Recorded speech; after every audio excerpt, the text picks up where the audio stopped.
Every person who receives a CPP retirement pension is allowed to drop out or remove 17% of the years in their contributory period with the lowest amount of earnings. This is called the general dropout. Applying the general dropout can increase your CPP retirement pension because it usually increases your lifetime average earnings.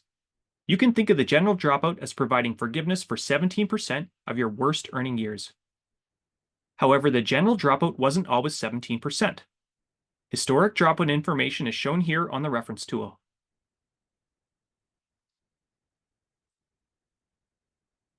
Up to the year 2011, the general dropout was 15%.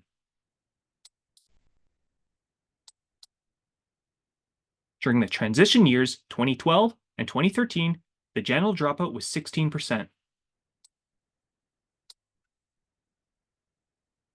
The current amount of 17% for the general dropout began in the year 2014.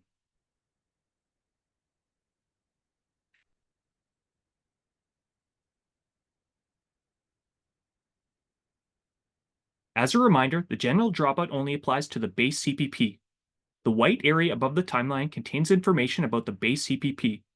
Base CPP means the original part that was in effect before the recent enhancements. Technically, there's no general dropout for the two parts of the Enhanced CPP.